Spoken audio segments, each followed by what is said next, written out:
After going through this lesson, you shall be able to be first aware of factors considered by investors as they decide on investment location. Second, identify key issues in designing a framework to attract FDI by host countries. Third, describe incentives for promoting FDI. Fourth, assess the implications of incentives for FDI. Fifth, provide empirical evidence of competing scenarios for attracting FDI. And lastly, explain Make in India campaign and the effect on FDI. Introduction. Regarding FDI, the objective of policy should be to attract and provide favorable environment to investors so that they carry out their business operations profitably. In most host countries, attracting FDI, which is a major instrument for promoting economic development. Different countries use diverse terminologies interchangeably for FDI. They could call it promotions or incentives.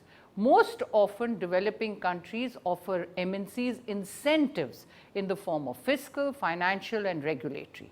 It is also important to keep in mind that a country's trade policy and FDI are interrelated and they intermingle with trade-related investment measures. Export orientation attracts FDI and FDI contributes to export competitiveness. In this lesson, an attempt is made to delineate a large number of factors and variables determining FDI inflows in host countries. The elasticity of factors and variables relating to FDI has an important implication for policy. There has been a remarkable change in global regulatory environment. To attract FDI, many host countries have resorted to liberalizing their trade and tariff policies, which led to easing of controls on FDI, acquisitions, deregulation of industries, privatization. In recent decades, all these factors have become catalysts for FDI's promotion and its expanded role. Factors considered by investors on investment location. Investment promotion activities are defined in terms of disseminating information about or attempt to create an image of the investment site, provide investment services for the prospective investors. Investors consider peace and security in host countries to be the necessary condition. But this factor is not a sufficient condition to attract foreign investment. There are many associated conditions that have to be put in place to exert a pull on FDI. The point to note is that the host country must ensure an attractive investment environment. According to OECD, the most effective steps by host country will be to meet investors' expectations to attract FDI inflows. These are expectations of MNCs, which are: 1, transparency in public sector activities; secondly, impartial system of courts and law enforcement; third, rules and their implementation rest on the principle of non-discrimination between foreign and domestic enterprise and are in accordance with international law; fourth, providing the right of free transfers related to an investment and protecting against arbitrary expropriation; fifth, putting in place adequate framework for a healthy, competitive environment in the domestic business sector; sixth, removing obstacles to international trade; seventh, ensuring that the public spending is adequate and relevant; eighth, redress those aspects of the tax system that constitute a barrier to FDI.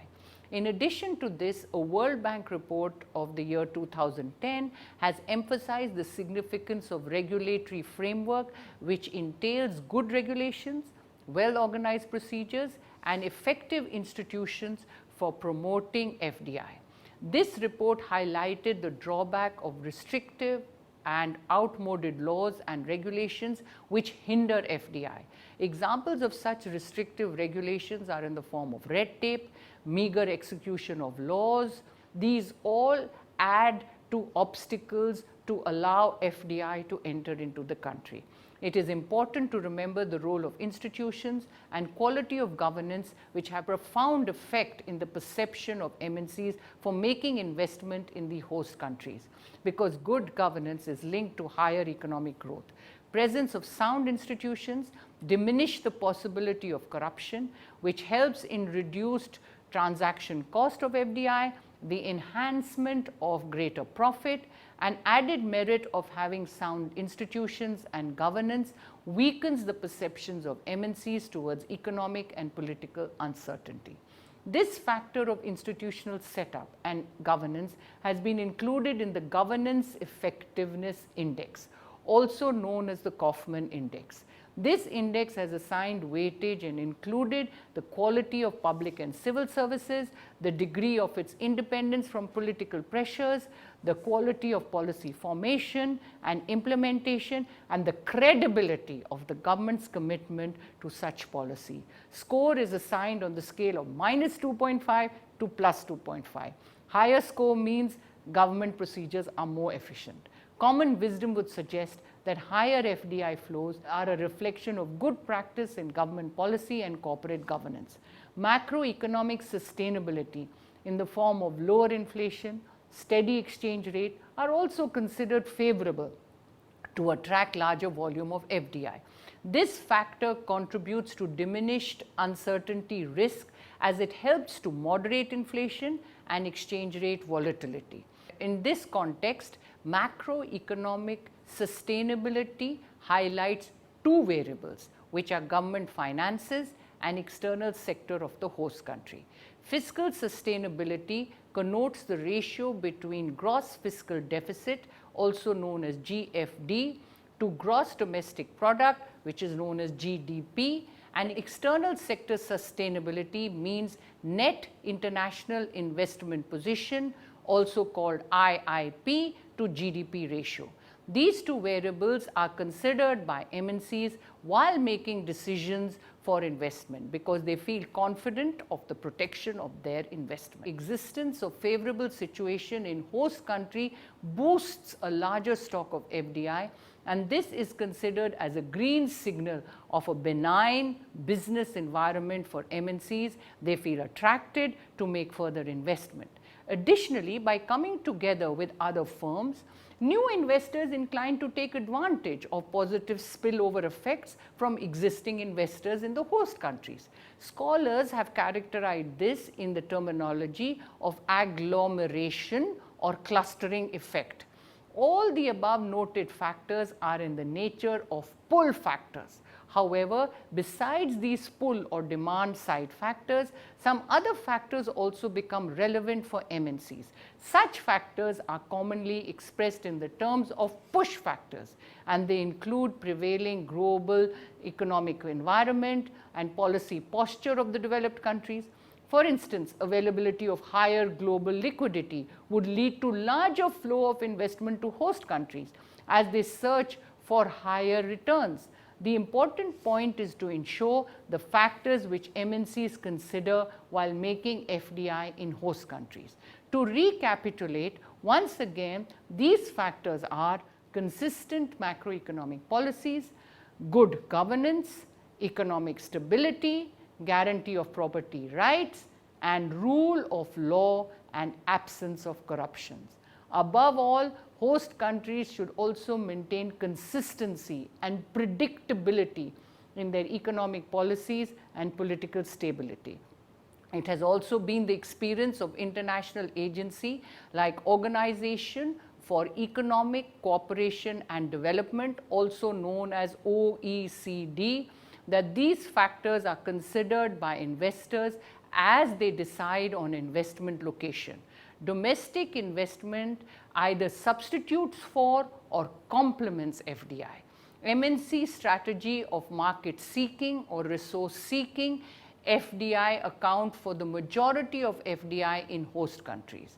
With the arrival of new regulator in 1995 in the field of international trade, the World Trade Organization, known as WTO, has created a major challenge to policymakers. WTO is a rule-based organization. Member countries of WTO have to follow rules-based approach to policy matters. This has led to diminishing the barriers to global factor mobility. Not only this, an important implication of this rules-based approach is in the form of expansion of the range of FDI policy instruments, which are also known as PI, according to Frank L. Bartels and S.A. de Krombrugge. Such PI's expansion includes all the factors and variables of FDI determinants and motivation. At the same time, this rules-based approach has resulted in diluting policy discretion and making viable PIs in a systematic manner based on rigorous analysis. An investor has to take a decision regarding all these aspects while investing. Framework to attract FDI by host countries. Many factors influence the FDI flows to developing countries, but one must first take into account the most obvious one, which is frequently ignored, namely the eagerness of the host country to permit it. In the past, many countries have positioned difficult restrictions on the scope for FDI, even when seeking to promote it. IFC has pointed that many restrictions were imposed on FDI inflows. Such restrictions take the form of limits on entry to certain sectors, complex approval mechanism, high taxes, complex incentive regimes, restrictions on share of foreign ownership, restriction on use of land, and expatriate labor. These restrictions have been imposed because of certain compulsions and concern about FDI influence on the national economy of the host country.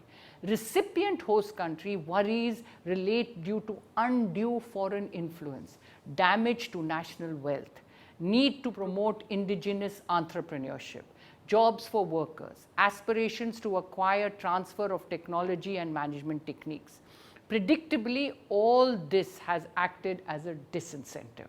However, for over 5 decades now, economic development has become synonymous with inviting FDI, and in recent times, a number of developing countries reduced their restriction. Host countries are competing with other such countries to receive more FDI by offering more attractive FDI environment and incentives. There has been a pronounced change in the perception of host countries, and this is reflected in their approach to trade liberalization, free trade agreements, delegation visiting to various foreign destinations to invite more investment, and so on. They also implement policy measures to attract FDI inflows. Furthermore, policymakers need to move beyond the idea of attracting FDI, because there has been an emergence of new operational patterns of FDI, which are characterized by international networked system of industrial sourcing, technology, production, marketing, and servicing, and place a serious challenge on policy making in the host countries. This has necessitated that host countries' economic and industrial policies have to be both appropriate and well sequenced if they want to succeed in capturing the kind of FDI that would boost their industrial development. Frank L. Bartels and S.A. de Krombrugge have emphasized that MNCs not only consider home and host country characteristics when they decide to invest, but also third locations. There is empirical evidence that regions surrounded by large markets tend to attract more FDI, especially when their investment deal with vertical integration, as they will be motivated to take advantage of the comparative advantage of different locations. Since FDI decisions are multilateral, multivariate by nature, the interdependence between host destination is gaining magnitude in MNC's decision making, and hence should be increasingly factored into the crafting of developing countries, PIs as well as their implementation. In the case of service sector, WTO's General Agreement of Trade in Services, also known as GATS or GATS, places a different kind of policy framework to fulfill the rules relating to trade-related investment measures, or TRIMS, also known as TRIMS. Similarly, WTO rules also impinge on FDI inflow issues in relation to the agreement on subsidies, countervailing measures, trade-related intellectual property right, which is TRIPS. These provisions are considered internationally as hard law, particularly for host countries, as they are required to design the FDI regime which is in consonance with policy instrument PIs. Host countries need to bear in mind not only the changing strategies and decision-making process of MNCs, as well as the international rules of WTO that are reducing the scope for policy schemes, but also the competing policy and strategies of other FDI host locations. Facilitating this discussion, Lowendahl has suggested a framework for making suitable policy instruments for attracting FDI. UNIDO, in its report of 2003, has emphasized that a high level of policy coherence is very important, as it will enhance the probability that the national development priorities will be accomplished. This coherence should appear in the government policies and also materialize when these policies are translated into law. Getting policies right may not be enough. Active investment promotion may be required as well. The rapid increase in FDI volumes in recent years has shown that this is not a zero-sum game. As more and more countries open up to FDI, global integration will increase, leading to an increase overall FDI flows. The challenge for the future is to open more sectors to FDI, thereby bringing opportunities for economic development to a larger part of the economy. However, as noted by the United Nations report of 2003, attracting foreign investment is not enough. The national policies that will make the investment beneficial to the economy are crucial. For various reasons, it is also important to avoid FDI in some specific and sensitive sectors of the economy. While trying to understand FDI dynamics from the viewpoint of foreign investors, host countries should not do the following. 1. Change the rules after the MNCs have already invested. Second, make an effort to have a vertically integrated industry from the raw materials to the final assembly. Third, attempt to use domestically available natural resource unless they are of highest quality and at a lower cost. Fourth, building supporting industries, because technical transfer will take time. This must be done in proper speed and sequence. Fifth, accumulate assembly type FDI first without selectivity. Technology transfer will come after this, not before. Work cooperatively with foreign investors. Create superior locational advantage. Lower the cost of doing business. Export-oriented FDI should be welcomed most, while domestically oriented FDI is a different story and must be treated differently. The important point is that aspiring host countries have to create a very positive perception to prospective investors to attract FDI inflows. Incentives for promoting FDI. Having discussed policy framework for the promotion of FDI, we now proceed to analyze incentives given to FDI inflows. Here the point to note is that policy framework and incentives overlap as they are interrelated. Remember, incentives are provided under a given policy framework.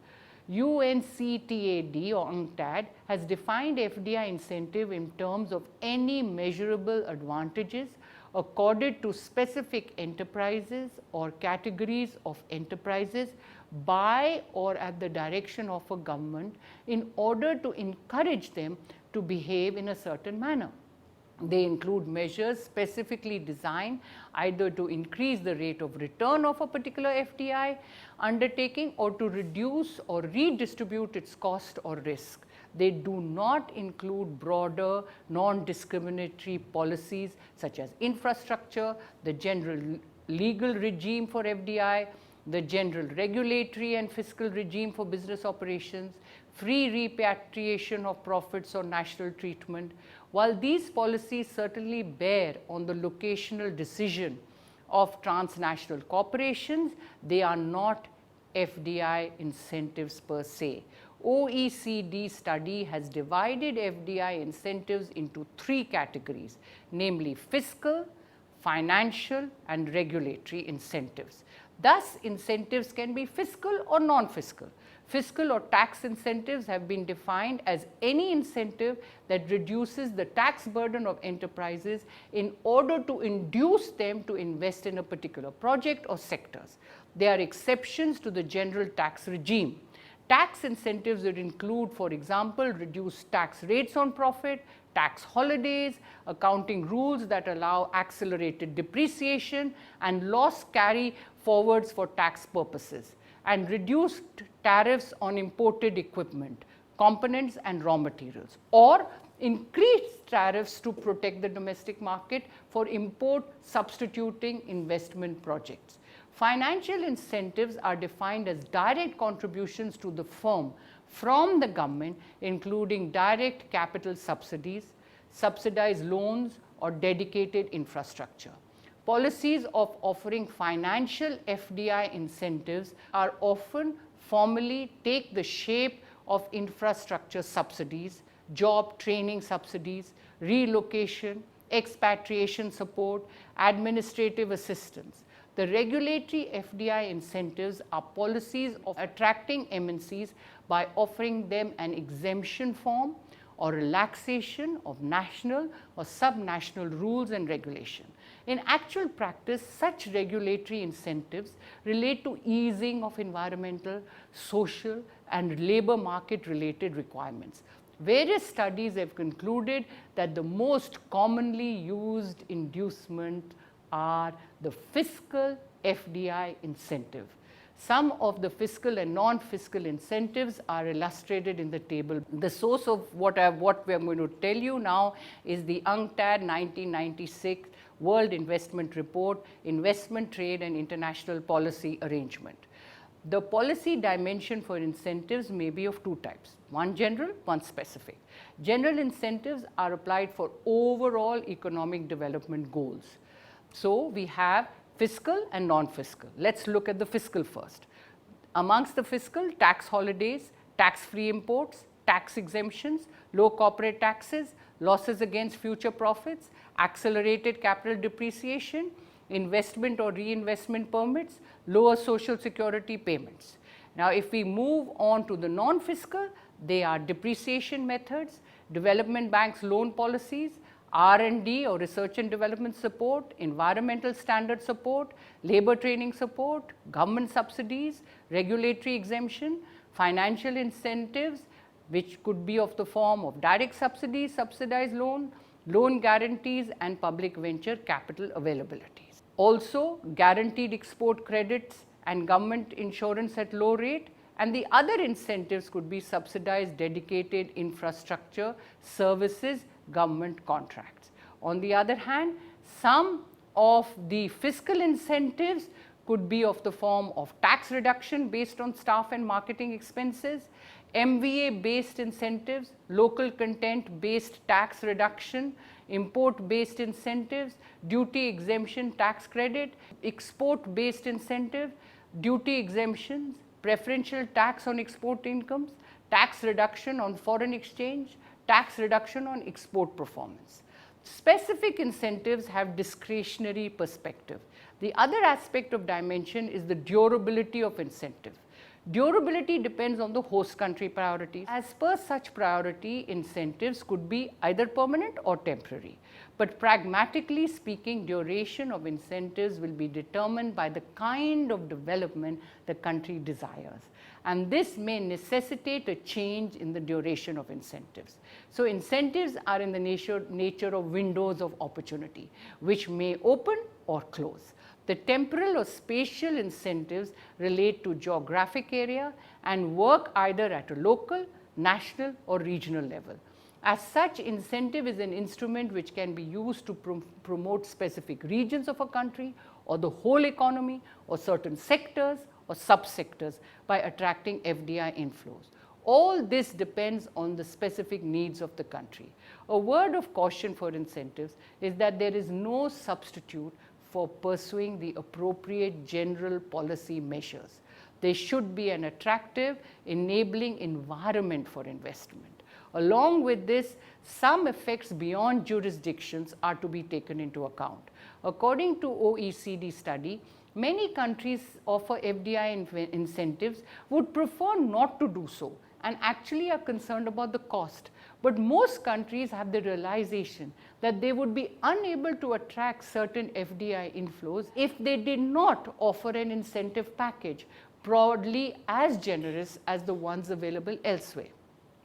Michael Arsinsgota has pointed out that incentive policies may succeed in luring new industries to a location, in creating new jobs, but they may also have several drawbacks. For example, when countries compete for foreign investment, several of them may offer more or less the same investment package. The slight advantage that the incentive of one country may have over another's package generally makes little difference in the investment site selected.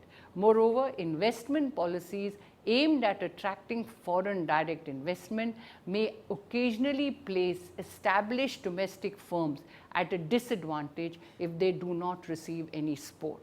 So, it is also important to note that incentives are hardly ever a first best option.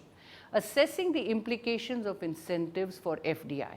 Given the context, MNCs have to recognize the need to give due weightage to the interests of adhering to host countries' specific laws, regulation, and administrative practices in the field of FDI inflows.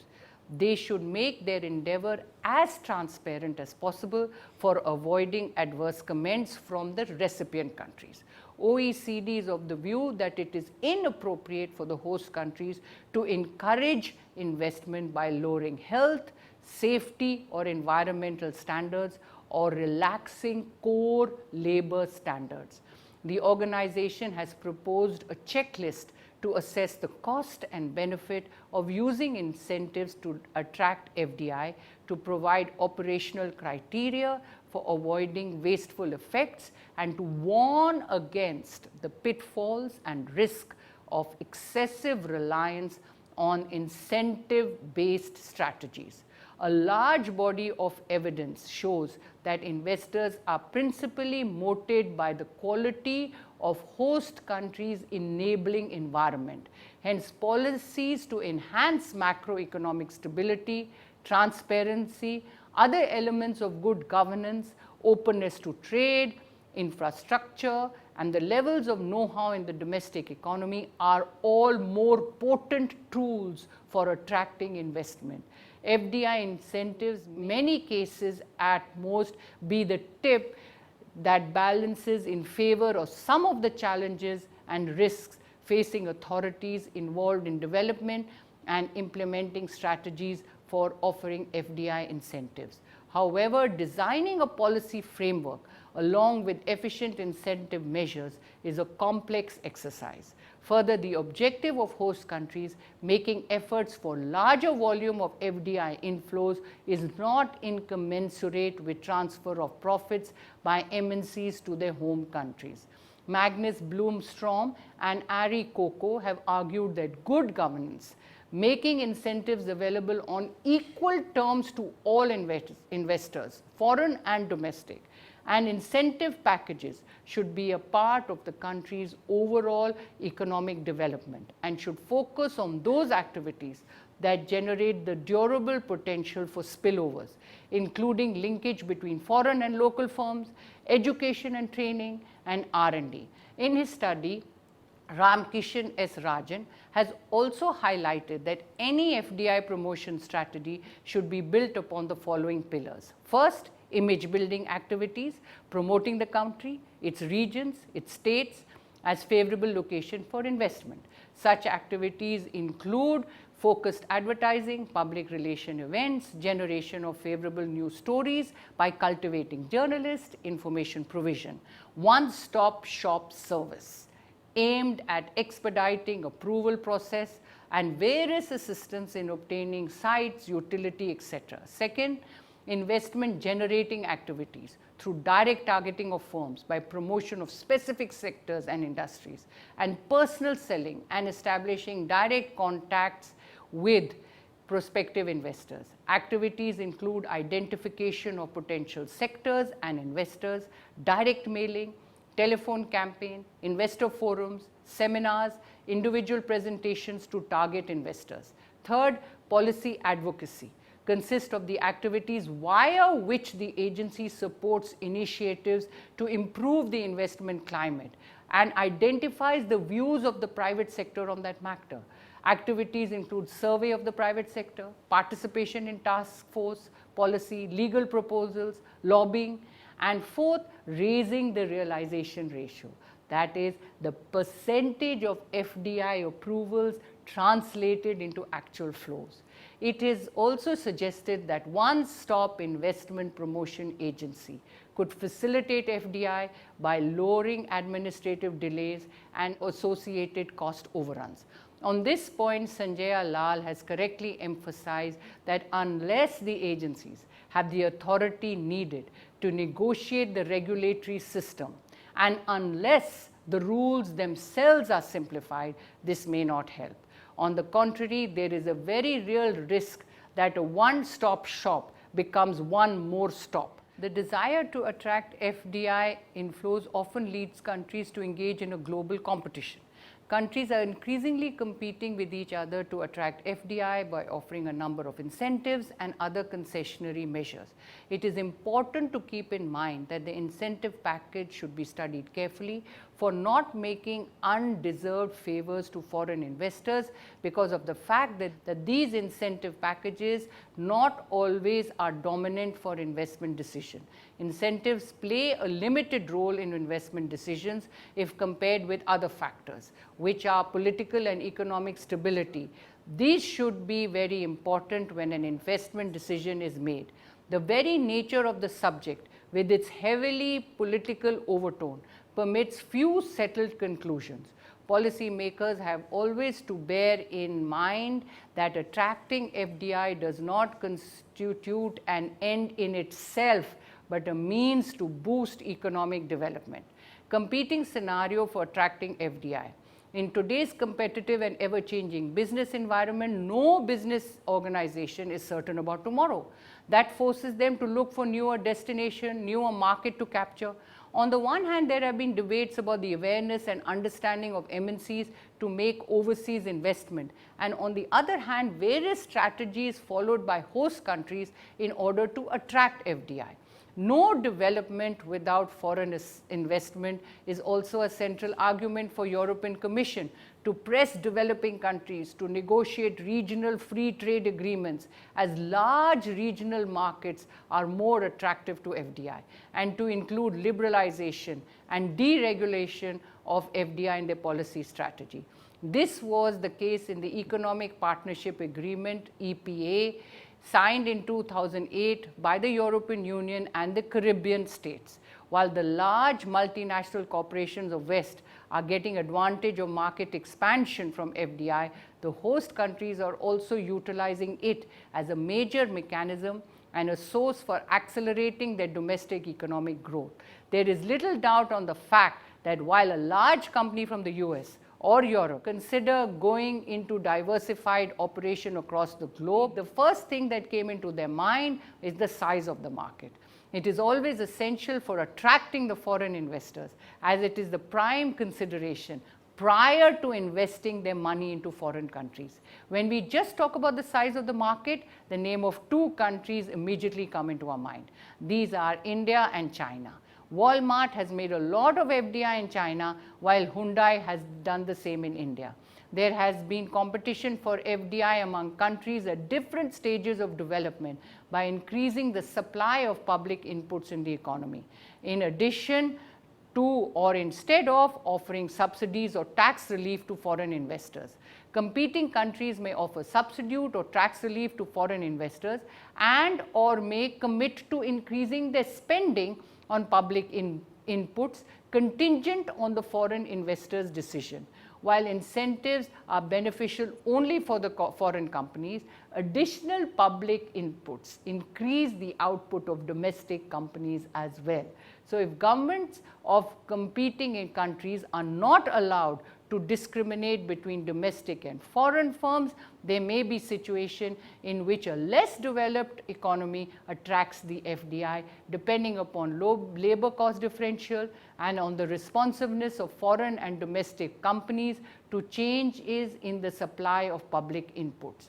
A less developed country has better chances of obtaining the FDI if the investment project is more labor intensive. It can win the investment even in the case where its gains from FDI are smaller than in a highly developed country. If tax discrimination between domestic and foreign firms is permitted, the more developed country will always attract the foreign investment. On the other hand, if discrimination is not possible, the optimal supply of public inputs from host countries' perspective is always higher with FDI.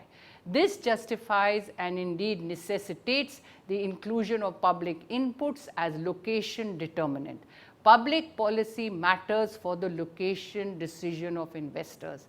Along with globalization, many developing and emerging economies, for attracting more and more FDI, have raised policymakers' concern about intensifying global competition among governments, which may have undesirable effect. In this context, the main concern relates to global bidding wars to attract FDI, which may result in uncontrolled upward spiral in costly investment incentives that weaken public finance, introduce market distortions in the allocation of real investment, and or that such wars are putting excessive downward pressure on global standards of protection of the environment or workers' rights.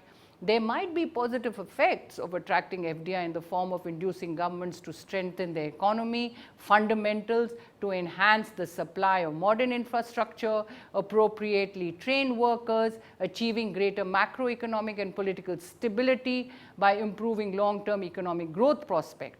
The actual degree of global competition to attract FDI is not known. However, there is considerable evidence that such competition is widespread. The related OECD study has come to the following conclusion. One, as barriers to international investment have fallen over the last 2 decades, the significance of competition for FDI has increased. Second, incentive-based competition for FDI is a global phenomenon. Governments at all levels, national and subnational, in both OECD and non-OECD countries engage in it worldwide. Third, incentive-based competition can be intense, but the evidence suggests that competition tends to be quite intense only in particular industries. For example, automobiles, or for particular investment projects, especially large ones. And in some industries is intense only during particular period. Most incentive-based competition is effectively interregional, since much of the real investment for which national and subnational governments compete is investment that the investor intends in principle to locate to a particular region. For major new investment projects, normally a 2-stage or a multi-stage process in which investors first draw up a short list of acceptable sites on the basis of economic and political fundamentals of alternative sites, largely irrespective of the availability of fiscal and financial incentives from potential host government. And only later do investors consider and often seek out investment incentives, sometimes playing one government off another at this stage of their location decision. And seventh, incentives and other discretionary government policies to attract FDI can thus be decisive in investors' location decision, despite the much greater overall importance that investors attach to fundamentals. The global supply of FDI has risen significantly. Governments have intensified competition with one another to attract their share of that growth. Several factors have stimulated the growth of FDI, including liberalization and market deregulation, globalization of corporate activity, and competition. The distortionary effects of incentives can be significant. They tend to render the broader policy making process more vulnerable to rent-seeking behavior, perhaps including corruption, which can be very costly. undiscerning use of investment incentives and other discretionary policies by governments to attract FDI can have a negative effect on FDI inflows, in part because the incentive programs and policies tend to be seen by investors as unsustainable. Many of the governments that are most successful in attracting FDI are also among those that best meet the requirement for good governance by making them likely to be seen as sustainable. Competition for FDI among subnational governments has been activated by a broader process of reform of policy making, which includes regulatory reform, privatization, and liberalization of trade and investment policies. Investors often choose sites where the host government strategy to attract investors is a part of a broader process of mobilization around a project of social and political reform in which the government redefines its role, turning away from rigid structures and exclusive relationships with vested interest groups in favor of greater transparency, democracy, and market competition. This process both enhances and is reinforced by growing exposure of local and foreign firms in the domestic market to international competition.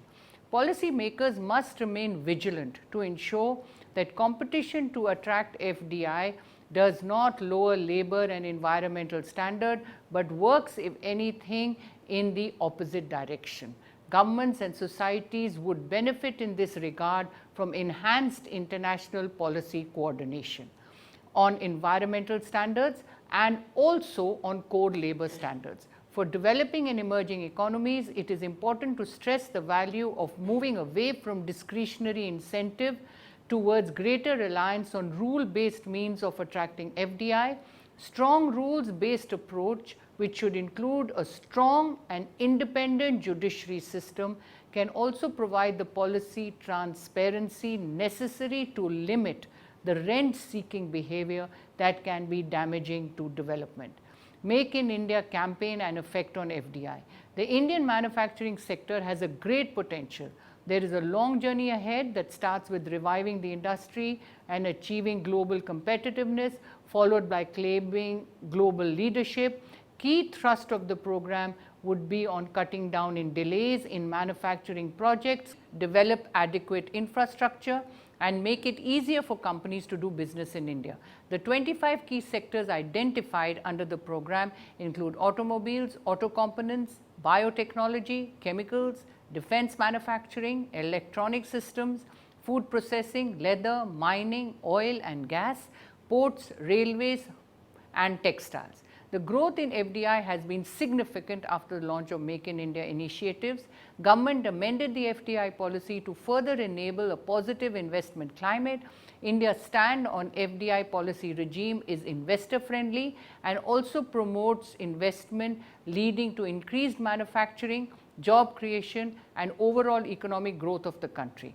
The emphasis of foreign investment policy on efficient and competitive domestic manufacturing will serve multiple objectives. It is of paramount importance that the foreign investment, foreign trade, and intellectual property rights policies are viewed in a holistic manner to ensure that they mutually reinforce each other in achieving the policy objectives of world-class domestic manufacturing.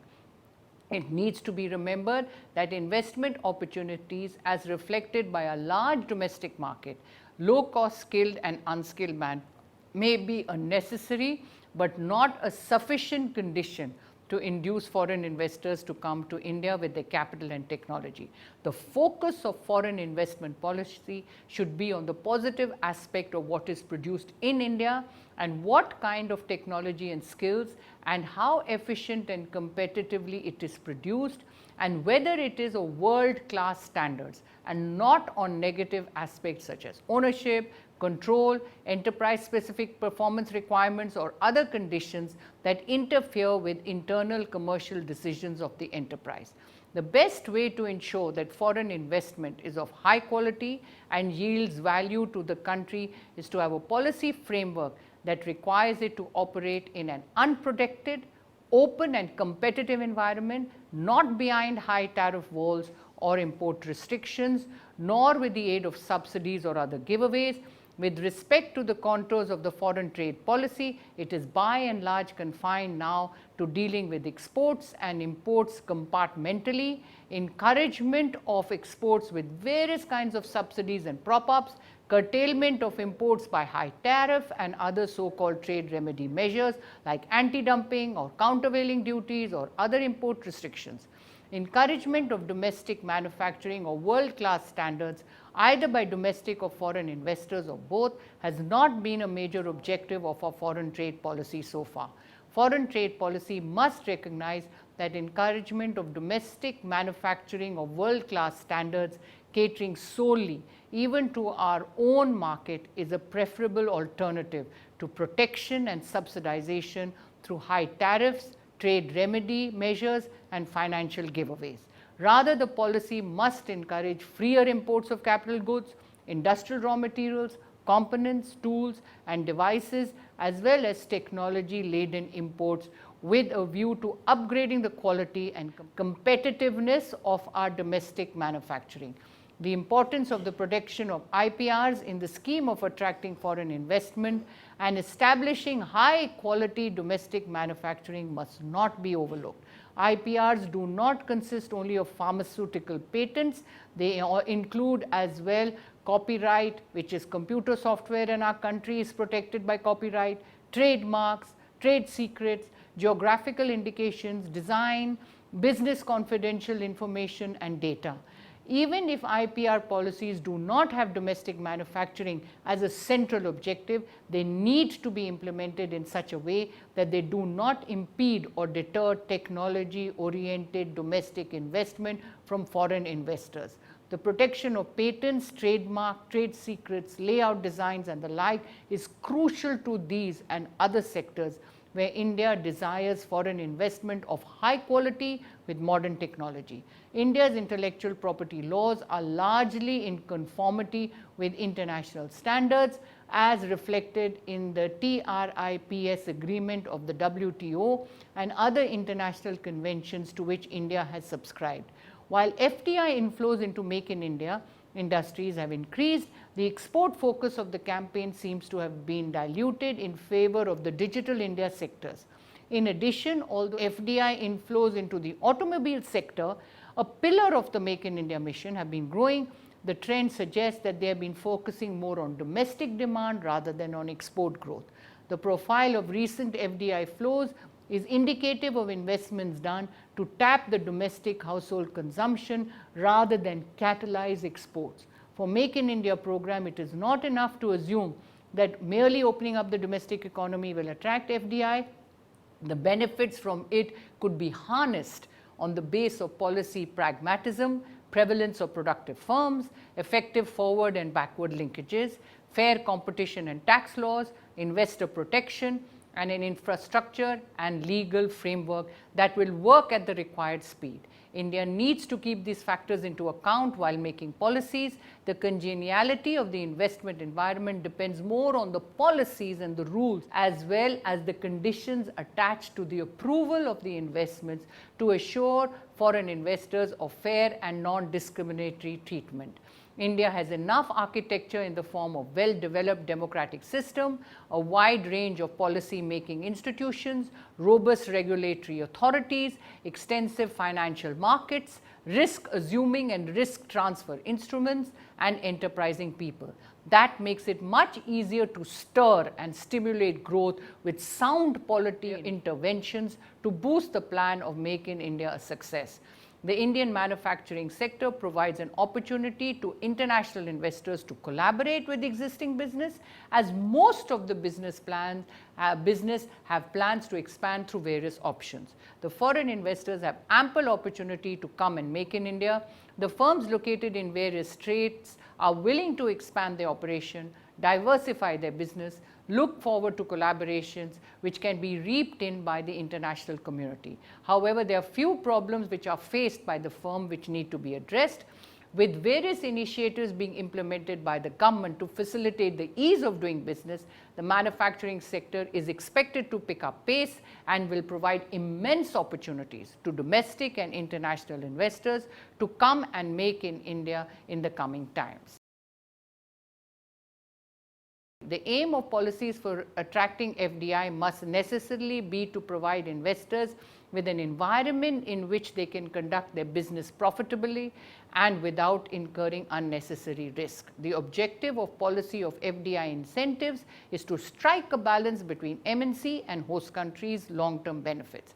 In doing so, they must ensure that the benefits exceed the cost and that the cost of achieving given goals are kept to their lowest feasible level. It is in host countries where the benefits and costs of FDI are often more visible. Factors behind FDI decisions are ownership policies, tax subsidy measures, policy concerning convertibility of foreign exchange and remittance of earnings, price control measures, performance requirement, sector-specific limitation, incentives and miscellaneous entry, and procedural rules that are assumed to impose a considerable cost on a potential FDI. All these constitute business environment of the host country. Incentive influence both domestic and foreign investment and are important for any development strategy as they complement each other. Incentives used by policy makers to facilitate FDI are of three types: fiscal, financial, and non-financial. Fiscal incentives are specific tax measures designed to attract the foreign investor. Financial incentives offer special funding for the investor by providing, for example, land or building, loans and loan guarantee. Non-financial incentives can consist of guaranteed government purchases, special protection from competition through tariffs, import quotas, local content requirements, and investment in infrastructure facilities. All of these incentives by themselves are unlikely to spur an investment decision if the proper market conditions do not exist. The economic benefits of attracting FDI are generally associated with positive externalities called spillovers towards the host economy. The presence and magnitude of such spillovers is of crucial importance if FDI incentives are to be economically justified. The relative advantage and disadvantage of policy instruments are viewed through the lens of policy coherence and fit in spatial sequencing and switching terms with the country's evolving economic and temporary circumstances and conditions. Trade policy is one of the main determinants of MNCs in their investment decisions. Generally, liberalizing trade policies will encourage FDIs and will also encourage domestic investment. Liberalizing trade policies can be both an incentive for investment and a catalyst for its positive effects on growth, and this is true from the perspective of both the host and the home countries. One of the best tools that a country can use to encourage more foreign direct investment is free trade agreements. FDI policy framework should be predictable and non-discriminatory, regulatory environment and absence of undue administrative impediments to business. Globalization and its pace continue to drive FDI flows wherever the economic environment is open to it. To create an enabling environment for FDI, host countries must have a very feasible agenda of policy reform. Trends in FDI have reflected changes in policy stance by developing countries. FDI in developing countries has flowed mainly into the manufacturing, processing and services sector. When assessing the effect and appropriateness of FDI incentives, the position of investors and policy makers need to be taken into account. Once policy makers have agreed on their preferred strategy for FDI attraction, the design of appropriate policies presents them with a further array of complex choices.